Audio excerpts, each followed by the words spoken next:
Hello, good morning, and welcome to Good Morning Winter Park Virtual Edition. My name is Tiffany Cahill, and I am the events manager at the Winter Park Chamber of Commerce. We'd like to welcome everyone joining us on Zoom, as well as on Facebook Live, or anyone joining us after the fact, watching on demand on YouTube or on our Facebook page. We'd like to encourage everyone before we get started to engage in some virtual networking. You can do so if you're on Zoom by letting us know who you are and who you're with in the chat box. If you hover on that bottom section of your screen, you'll be able to see the chat icon and let us know who you are and who you're with to engage in some of that virtual networking. Similar on Facebook, go ahead and engage in that networking in the comment section below. At the end of this webinar, you will be able to engage in an audience Q&A. So you are more than welcome to submit questions via the Q&A feature, also located on the bottom of your screen, or on Facebook in the comment section below. With that being said, it is my honor to introduce the Winter Park Chamber President and CEO, Betsy Gardner. Betsy, welcome. Good morning. Thank you, Tiffany. And good morning, Winter Park. We are absolutely thrilled that you're all with us this morning. We have gone virtual to convene people and ideas, which is the mission of the Winter Park Chamber of Commerce, to do so in benefit of our businesses and our community. So this is our morning magazine that features topics, everything ranging from politics to shopping to what's going on in our community. And we have a particularly huge treat this morning in that we have our dear friend and collaborator, Mayor Jerry Demings, here to give us an update on what's going on with the county with respect to the COVID-19 pandemic. We're able to deliver this content through the generosity of AdventHealth. And they sponsor this series throughout the year, and we are always delighted to be able to share some good news from the front lines of what they're doing. And today we've got Holly Brunsma, who is an exercise physiologist with AdventHealth. She has been with AdventHealth for 22 years working in sports medicine and the Rehab's Wellness Program. She's a registered kinesiotherapist and certified ergonomic assessment specialist. She's married with 2 children and enjoys traveling and staying connected with extended family through planned, memorable events. Good morning, Holly. Will you share a few words about what's happening in AdventHealth? Good morning. Good morning. On behalf of AdventHealth and Orlando Ave Sports Med and Rehab, thank you for the invitation this morning. Good morning. I'm here to give you some quick ergonomic tips for the at-home workplace.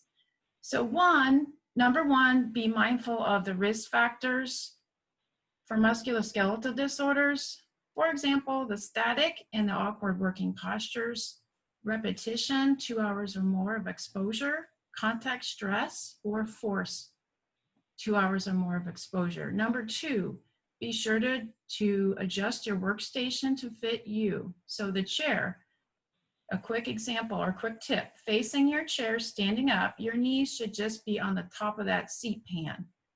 The keyboard, make sure that the elbows are at that level of the desk or slightly above. The monitors, the top of the monitor should be at eye level or slightly below.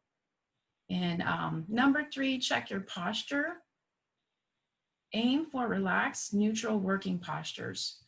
So your head should be level, not bent down or tilted up. Your elbows, your knees, your hips should be about 90 degrees or slightly more. Number 4, take micro breaks. How often should you take micro breaks? Every 15 minutes, try to stand for a few seconds. Every hour of sitting, try to move for 3 minutes. And about every 30 minutes, try to stretch tight muscles. So 2 very common muscle groups that become tight with computer use are the pec muscles and the neck scaling muscles. So I'm just going to give you a quick demo here. So and you can participate at home here. If you put your thumbs up, I don't know if you can see me or not. You're going to put your thumbs up, elbows in, and I want you to rotate your thumbs pointing back, open up that chest muscle, and squeeze your shoulder blades. The next stretch, and we're going to practice here, is tilting the head to the shoulder and then lifting that chin up to the side. You're going to feel that stretch in the front of the neck there. How long should you hold? 3 to 5 seconds, and repeat about 3 to 5 times. As often as you feel those muscles tight, that increases your blood flow. For more ergonomic tips, you can email me, holly.brunsma@adventhealth.com. You'll also have access to our website, the AH Sports Med Central Florida. If you're experiencing discomfort or pain, don't delay your care. There's no script needed for direct access for physical therapy. You can call directly to Orlando Ave or centralized scheduling. Again, see that website for more information. We follow CDC guidelines for cleanliness and safety. I want you to meet our caring and highly skilled team, physical, occupational, speech, personal training, and massage therapy available. We are here to serve you either in person or video visits from the comfort of your home. Telehealth appointments are also helpful when there's no childcare available or you're having transportation issues. We're located across from the Winter Park Village. Again, thank you very much. Have a great weekend. Thank you, Holly. We appreciate your being with us this morning. You know, as you're speaking, I realize I've had a few more cricks in my neck since I've been working at home. So I really appreciate your bringing us up to speed on a few self-care tips as we move through some of these unprecedented challenges. At this point, it is my distinct honor and privilege to introduce the Mayor of Orange County, the Honorable Jerry Demings. He is a native of Orlando. He received his Bachelor's of Science degree in Finance from Florida State University and his MBA from Orlando College, now Everest University. He served as Orlando's first African-American police chief and first African-American Orange County Director of Public Safety. In 2008, he was elected as the first African-American sheriff and constitutional officer in the history of Orange County and was reelected in 2012 and 2016. On August 28, 2018, Mayor Demings was elected as the first African-American mayor of Orange County and was sworn in as mayor on December 4th, 2018. He is the chief executive for over 8,000 county employees with a budget of over $4 billion. Wow, that's a lot of firsts, Mayor Demings. Welcome, and it's our distinct privilege to have you this morning. Well, good morning, Madam President and CEO of the Winter Park Chamber. I have had the privilege of knowing Betsy for quite some time now. We've had opportunity to spend time here within our community and even abroad within London. Last year, we went to one of the expos there. And so I've had the opportunity to talk to the Winter Park Chamber on a number of occasions as well. So thank you for inviting me back. I guess I didn't do so poorly the last time that you saw fit to invite me back this morning. Let me just say also thank you to Tiffany for working with our staff to make certain that this was a reality today.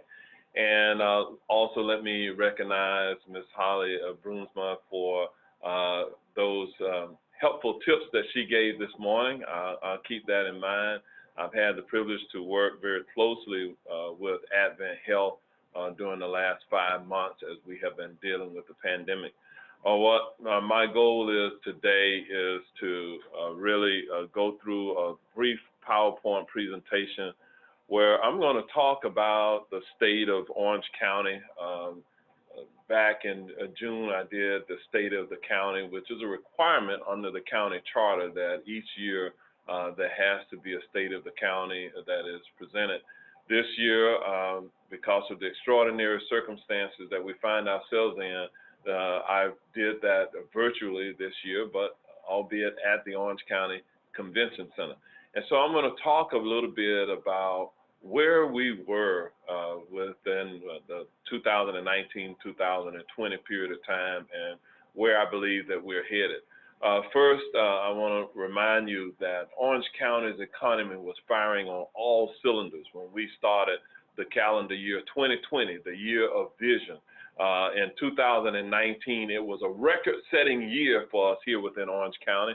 We hosted some 75 million visitors with a $70 billion impact on our local economy. That was really number one for all of North America and one of the top tourist destinations in the world. We had intention to expand our convention center. We had voted to use tourist development tax dollars to do a $605 million expansion at the Orange County Convention Center. I'm going to talk more about that because given the landscape that we find ourselves within now, we're going to have to do some cutting. But Orange County's growth, we were growing tremendously. Orange County had new residents moving in at about 1,000 new residents each week. So we were growing by nearly 52,000 residents on an annual basis. We now have about 1.4 million people who call Orange County home. Our building division permitted over $781 million of new construction to keep pace with that growth. And in terms of our commercial construction, over $390 million. That's nearly $1.2 billion in just construction that was going on within our community.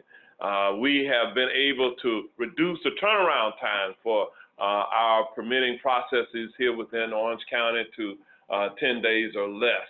We launched a customer first development series that identified gaps in service and created opportunities for us to improve on our delivery of service. We were able to execute those broad plans that we had put in place. One of the key things that my administration identified early on based upon citizen input was that housing was a critical issue for our community. As we continued to grow, we found ourselves in a situation where we had a deficit of affordable housing units, workforce housing units within our community. So I impaneled a 38-member task force to address the housing affordability challenges before us. That task force worked last year and delivered a plan of action that included a 10-year plan that created a $10 million housing trust fund. And this is a commitment that Orange County government has made for the next 10 years to increase our contribution to that trust fund by 10% each year. So we have contributed $10 million into the trust fund that is designed to create and preserve more than 30,000 affordable and workforce or attainable housing units by the year 2030. We believe that that is on top of what we would have seen through the normal incentives that we have for the development of residential and commercial or mixed use units here within Orange County. Universal Orlando even committed to provide 23 acres for workforce housing and a multimodal transit center was due to be located in the International Drive area. Obviously, with the planned opening of Epic Universe, Universal's expansion project has now been delayed. You know, they announced recently that that project was to be delayed by at least a year, and perhaps at this point, because of the multi-billion-dollar decline in revenues for most of our theme parks. Many of those projects have been delayed as well. I had a transportation initiative. As a growing community, we knew that we have to look for alternative modes of transportation within our community. We can no longer simply depend on building roads and moving people in automobiles and singular vehicles. We must invest in a mass transit system. I'm glad to report that Virgin Trains did their groundbreaking privately, which is a privately funded infrastructure project in which a commuter rail will connect South Florida to the Orlando International Airport. The intermodal transfer system has been already developed at the Orlando International Airport. It's in place, and Virgin Trains recently said to us that they will continue to honor that commitment. But there's even conversation about Virgin Trains connecting from the airport to perhaps the tourist corridor, and even connecting Orlando to Tampa. Those conversations are continuing to occur. I thought that it would be a great opportunity to augment what the private sector is doing with transportation by advancing a transportation sales tax initiative to the ballot. We have planned to put that on the ballot this November. Of course, I have suspended those efforts at this point. I'll talk more about that in the presentations later. But during the year, I attended personally over 200 different community meetings where I talked about the validity of having a transportation sales tax. That tax would have been paid primarily by the visitors who come here. We surveyed our residents. We collected over 11,000 different surveys, and we received feedback from our residents about what they wanted us to do with the funding if the sales tax initiative passed.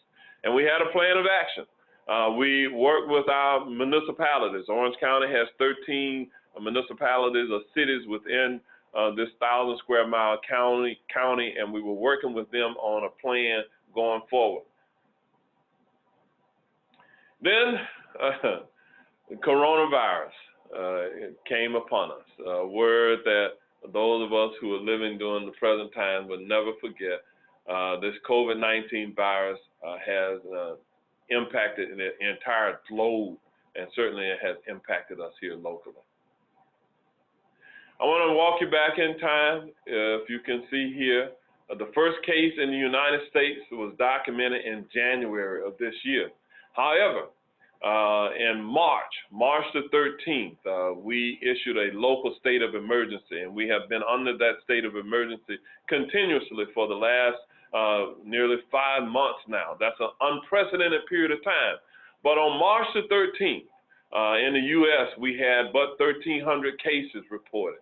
Florida had 42 cases. Orange County had 0 cases reported. At that time, on March the 13th, 38 people in America had died as a result of the virus. There had been only 2 deaths in the state of Florida. We had 0 deaths reported in Orange County. Well, let me show you where we are today. Today, the United States of America now is approaching 5 million cases. 160,000 people have died. Florida has reported over 510,000 cases. Nearly 8,000 people have died of the virus here within Florida. Within Orange County, we are approaching 31,000 total cases. We now have some 275 deaths within Orange County as of yesterday. The new numbers will be released this morning.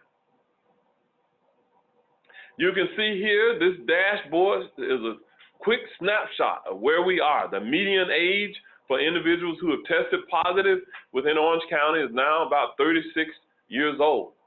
In terms of people hospitalized, we had yesterday across the entire system of care within the region, AdventHealth, Orlando Health, HCA, we had some 904 individuals who were hospitalized with some degree of the COVID-19 virus. We certainly had, within Orange County, we had 392 who were non-residents. They are people who are hospitalized here, but actually their primary homes are somewhere else. We have endeavored to make certain that the residents of Orange County have been able to be tested if they desire to be tested. Now the state is managing various testing sites. We have one at the Orange County Convention Center, which is a regional test site.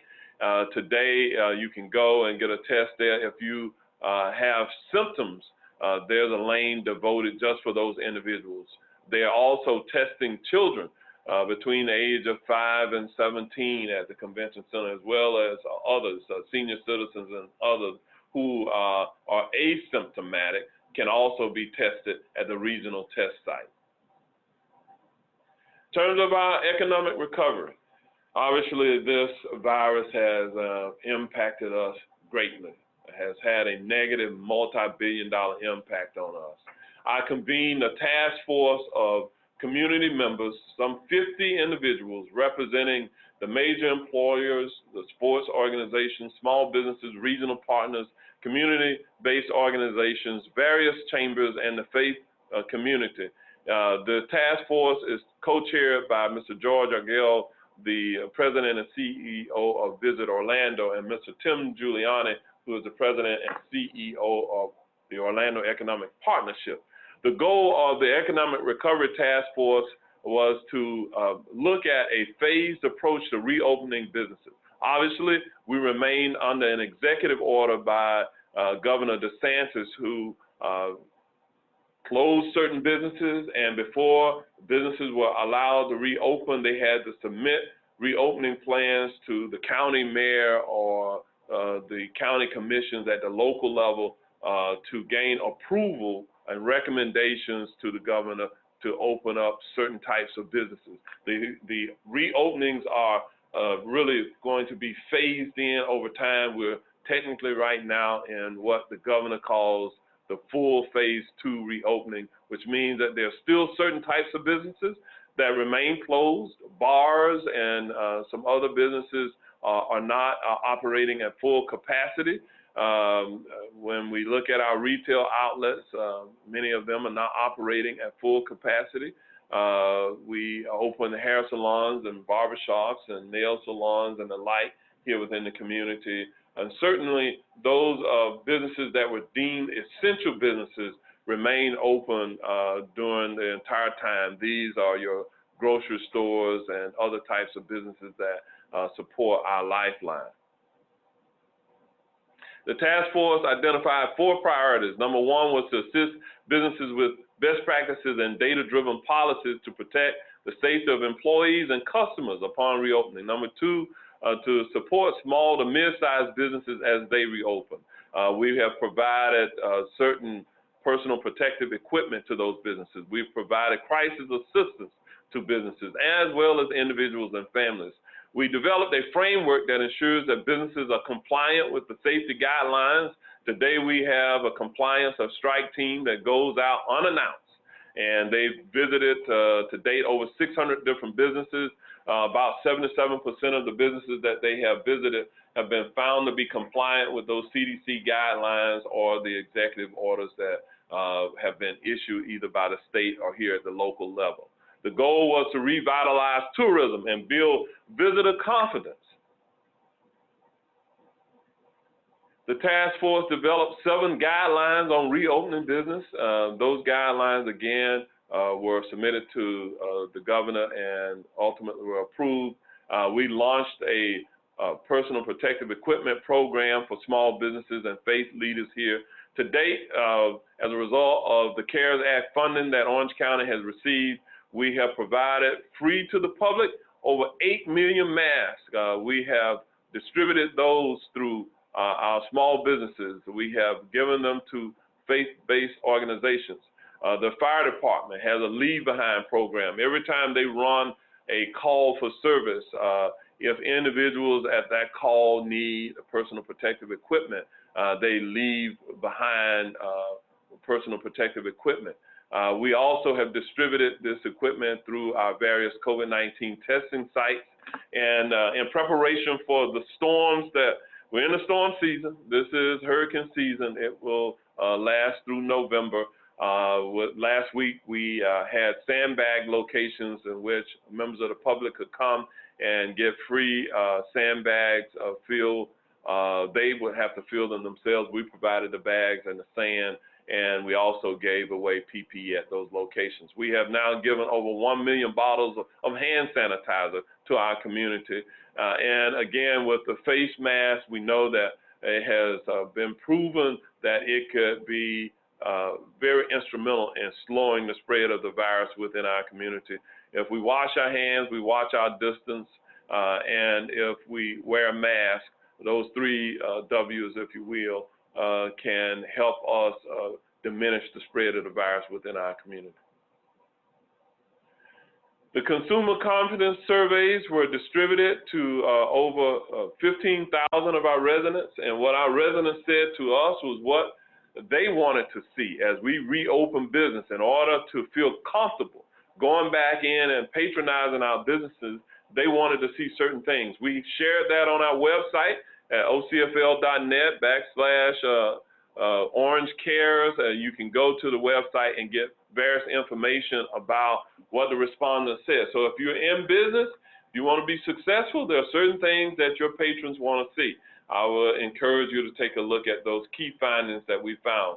Consumers are more comfortable patronizing businesses that practice health and safety measures, such as temperature checks, mandating that people wear face coverings when they enter their business. And I can tell you that while we still struggle with our economy, the outlook is improving. Just yesterday, the controller, Phil Diamond for the county, gave the June report for the tourist development tax collections. And during the month of June, still was 90% down compared to where it was in June of 2019, but it was up from the May collections. In May, we collected some $1.1 million in tourist development taxes. In April, that number was below $1 million, somewhere around $700,000. For the month of June, it was over $2.6 million. So to put it in perspective, in June of 2019, that number would have been more like $24 million collected in 1 month. The high collection for tourist development tax was around $30 million. The task force looked at the reopening of our various theme parks, and they reviewed their reopening plans, and they have, as you know, now even Disney had reopened the Magic Kingdom and Animal Kingdom last month in July. Around July the 11th, they opened their 2 major themed attractions, Universal Studios and some of the others, SeaWorld, they opened the end of May, the first part of June. So we had better than a month's worth of data before we saw Disney open. And so there was a learning curve. I issued an executive order requiring residents and visitors to wear face coverings when in public spaces. That was issued on June the 18th. And again, you heard me talk about the strike teams that have been working to ensure that we have compliance with that executive order. The NBA is back playing games now in what I call the bubble and what they call the bubble, as well as Major League Soccer at the Walt Disney World Wide World of Sports complex. That is a very sterile environment. The NBA players, once they enter the environment, they must stay. They cannot leave. They are tested multiple times, sometimes twice a day, in terms of the test results. To date, there have been no major outbreaks associated with either the reopenings of the theme parks or no major outbreaks associated with the NBA, who, again, is playing without spectators in the arenas there, as well as the Major League Soccer. So it has allowed all of America to see sports entertainment return. So there's some commerce that returns associated with that. Many of these sports are also being watched around the world. The Orange County Convention Center hosted the first major event. We hosted the AAU junior volleyball tournaments last month here within Orange County. Nearly 1,200 tournament participants were there. Actually, that should be 12,000 participants were there at the AAU volleyball tournament. Again, there were no outbreaks associated with that. We also hosted the Together Again Expo last month. About 1,300 live participants were there, and over 4,000 participated virtually. This was industry experts from convention centers and other expos from all over the country that converged here to really learn how to re-engage safely. There were 32 conventions that were scheduled with an anticipated economic impact of $734 million that have been rescheduled or canceled. So major economic impact on our community when 32 conventions had to be rescheduled. In terms of the task force progress, we created a regional branding campaign to encourage residents throughout the region within the Orange, Osceola, Seminole, and Lake County areas to get used to wearing masks. We have turned the wearing of masks into something cool and fashionable to be able to do. Our health experts have said to us that one of the major ways that we can stop the spread of the virus is to wear a mask. And so we now have changed the human experience, and we see the overwhelming majority of people are wearing masks now through this campaign called Do Your Part Orlando, Make the Promise. When we go through this pandemic, we will reemerge safer, stronger together. We have over 100 business and media community leaders who have participated in this. There are television ads, there are radio ads, there are print media ads, and even outdoor media ads in terms of billboards. We have a rolling billboard. We have a bus, one of the articulated buses that you see there on the screen. The Mask Up campaign has taken off. It was launched on June the 26th. Again, what we have been trying to do is drive the wearing of masks and embracing all of the CDC guidelines that have been recommended. Orange County received $243 million in Federal CARES Act funding and direct allocations. Only local jurisdictions with populations of 500,000 or more could participate in receiving direct allocations from the federal government. The others had to depend on receiving their allocations through the state of Florida. And so Orange County was the only one of the 4 local counties out of Orange, Osceola, Seminole, and Lake counties that qualified for direct allocation. With that allocation, we have been able to do some extraordinary things. We created a program in which small business owners were able to apply for assistance. We devoted $72 million of funding to go to small businesses that had 100 or fewer employees and which had not received $75,000 or more dollars in Paycheck Protection Program loans from the federal government. These are one-time $10,000 grants that will go to these businesses, and to date, we have awarded nearly $40 million of the intended $72 million. 71% of the businesses that have applied and been approved for the funding are identified as minority and women-owned businesses. We also created a program here in Orange County in which we have provided some funding to individuals and families to assist with things such as rent payment, utility payments, mortgage payment, even medical bills. And individuals were eligible to receive $1,000, and that program to date has provided over $17 million in funding. We will likely reopen the portal for additional individuals to apply for that assistance. We will announce that reopening for the individual and family crisis assistance in the very near future. However, the Small Business Grant Assistance Program, that portal will reopen this coming Monday, August the 10th at 8 a.m. in the morning. And that is an online process by which businesses can apply for that funding.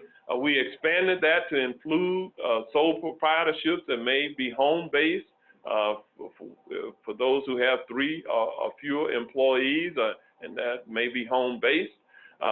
So with that expansion, we believe that we will be able to award the remaining CARES Act funding that we have allotted for that program. The Transportation Sales Tax Initiative, I talked about that briefly earlier. I have decided that we would not move forward with the ballot initiative for the transportation sales tax. That sales tax was believed to likely bring in just under $600 million on an annual basis. And 50% of the people who would have paid that sales tax would have been our visitors. Well, obviously, those assumptions have now changed because our international tourism is down significantly, and even our domestic tourist visits are down. And so I really didn't think that it was a good look or a good feel for our community who is struggling now to just pay bills. We have high unemployment. To advance a ballot initiative to ask our taxpayers to pay more money beginning in January of 2021, I did not think was any longer a viable option for us. However, the same challenges that we have with inefficient, inadequate transportation system or network remains with us. So that conversation will be something that we'll have to have for another day. We do need dedicated funding sources if we want to truly build the mass transit system that a world-class community deserves and should have. We're going to have to figure out how to come up with a dedicated funding source. With all of the various pressures that we have, even though Orange County has a $4.8 billion budget now, there's a lot of pressure on that budget to do all of the things that we have to do as a community. Not enough money to adequately address the transportation challenges now as well as into the future. So stand by. I can't tell you when or if that sales tax initiative will come back. It can only be put on the ballot during a general election. And since we will not be able to put it on the ballot for 2020, the next general election is the gubernatorial elections of 2022. That will be the earliest that we could advance that back to the ballot. And if we do so, that means that collections will not even begin until 2023. So we're talking about effectively before we can even come up with any type of dedicated funding source. We're talking about a 3-year delay at a minimum before we could have a dedicated funding source to look to alternative modes of transportation here within our community. The State of the County summary, this year, 2020, the year of vision, we celebrated our 175th year anniversary as a county. Prior to that, Orange County was a massive area that encompassed multiple counties, and of course today Orange County is about 1,000 square miles and has about 1.4 million permanent residents. We continue to closely monitor the COVID-19 numbers, and we endeavor to increase testing. We look to working with additional businesses to reopen, but that reopening will only occur if we can do so safely. And so that is the guiding principle. How can we reopen safely? Businesses where it requires crowds and large gatherings, it probably will be some time before you will see that occur. Realistically, I believe that we will continue to see the impact and feel the impact of the pandemic through the remainder of this year. I believe that it will be likely the first of the year before there's a vaccine or a cure, or where we will see the virus at such low levels that we can re-engage fully with our commerce. So that means that we're going to have to learn how to live with the virus in a safe and holistic way between now and then. And so you stand by, you will hear us bringing various updates about that.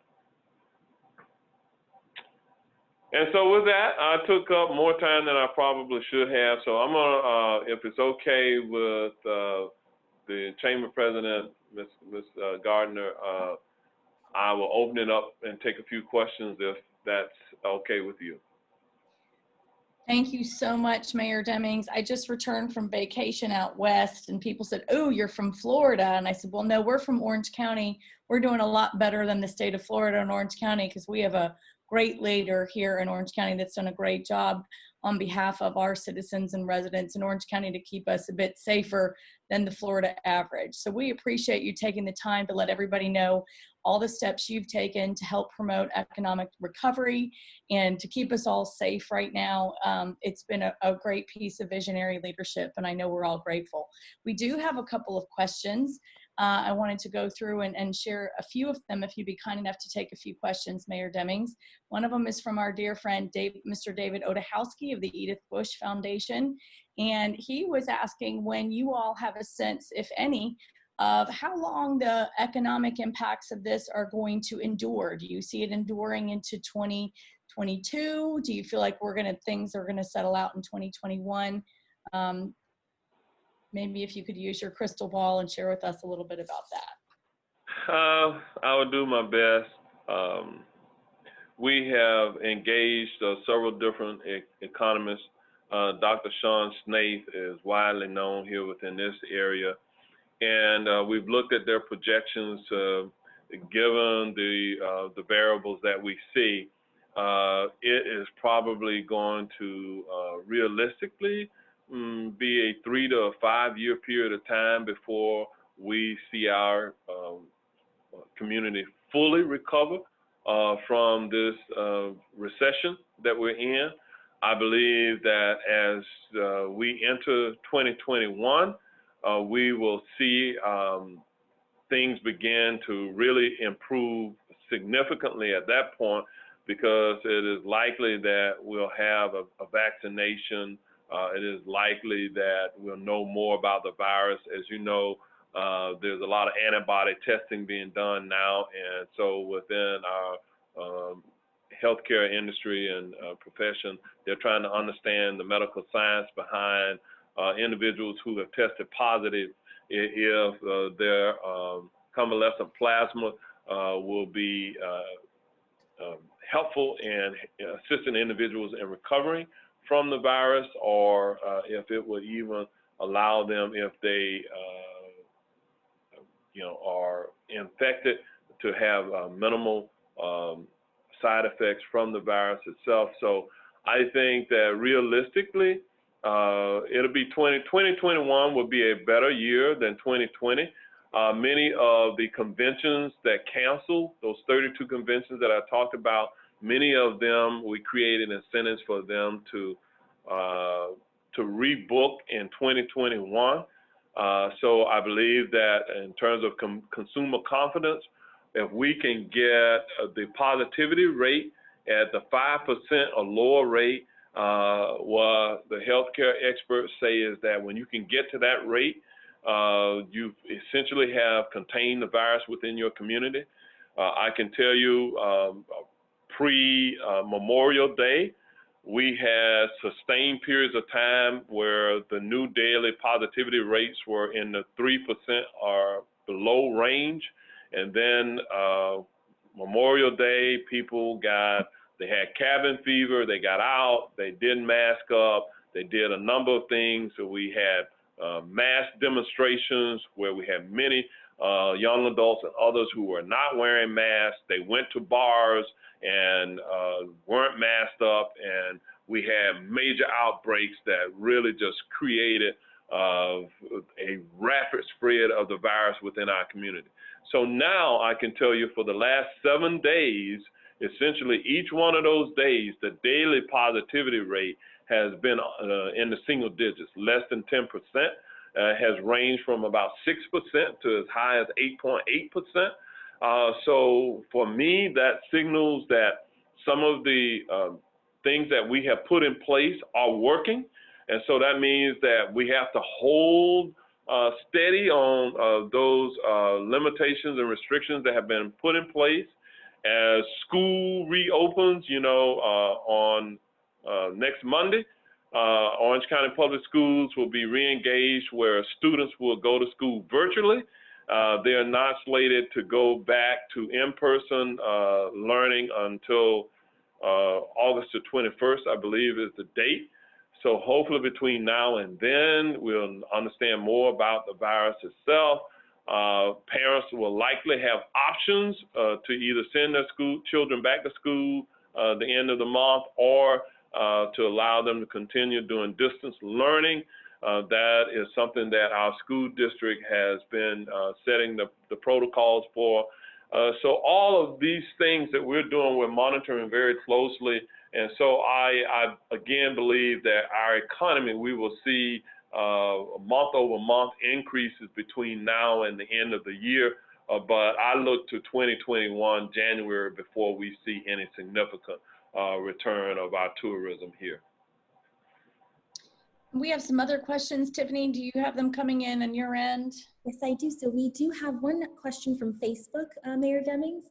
Regarding the Virgin Train Transportation System, has construction resumed, and is there an idea of when it will be completed and ready for use? The connectivity between South Florida and the Orlando International Airport, the intermodal center at the airport is already complete. The additional connectivity between West Palm and the airport, that construction, we had an update to the Expressway Authority Board and to Metro Plan here recently. And what Virgin Trains is saying to us, that the construction plans and strategy are underway. They will re-engage with constructing the route. They are committed to completing the route between Miami and the Orlando International Airport. They still are seeking additional, I think, private sector funding as well as public sector funding to consider the connectivity between Tampa and Orlando, and or some type of connectivity between the airport and the tourism corridor. I think any of that, those additional routes are years away from occurring, only because people aren't traveling. You know, we talked about the consumer confidence that remains depressed until people see where our numbers in Florida and Central Florida in particular are at that low level. You know, we will not see the return of those tourist visits to pre-pandemic levels for probably a few more years. Thank you for answering those questions, Mayor Demings. We really appreciate it. I will turn it back over to you, Betsy, to close us out. Mayor Demings, just to share with you in our chat, we have several compliments on your leadership. Thank you for what you do for the people of Orange County. Has been mentioned several times. And then we have Landra Robinson from the Office of Scott Randolph thanking you for your service, David Odahowski and others. So we just want to make sure that you know you're appreciated here in Winter Park. I know it's been a lot of long days for you and your team, and you've just done a fantastic job on behalf of our citizens. So thank you so much, Mayor Demings, for taking the time to bring us up to speed on all the things that you're doing to help us maintain both health and prosperity. We really do appreciate it. Thank you. It's been a labor of love for us. I have one of the most experienced senior staffs anywhere, and they're able to execute these broad plans. So I say to everyone, stay safe. We know that if I had asked you back in March, did you know anyone that had tested positive, you would have said no. Did you know anyone that has died as a result of the virus? The answer likely would be no. When I asked that question today, more and more people know someone who has tested positive. They know someone personally who has died of the virus. So it is real. It's not a hoax, and it is something that we will have to continue to deal with. So thank you for giving me the opportunity today to share just a little bit with you. Look forward to coming and talking to you in person when we can in the very near future. We look forward to that too. Okay, a couple of other things. We'd love for you to follow us on social media if you're not doing that right now, on Facebook and Instagram and LinkedIn. You can subscribe to our newsletter at winterpark.org. And we have 2 webinars next week. We're trying to keep our community informed, and we've got lots of service providers who want to connect with you. On Monday, August 10th at 4 p.m., advice for staying sane in a crazy financial market. The speaker is Jason Edwards, the managing partner of Edwards Financial Services. And then on Wednesday, we're going to be hearing from the Kendrick Law Group on divorce during a pandemic, what you might need to know. That's going to be Katrina Leeson and Samantha Sauer of the Kendrick Law Group. So we look forward to engaging with you further. We thank you all for taking time to spend time with us today. And again, we thank Mayor Demings and his team. I wish you all a pleasant weekend and many thanks again.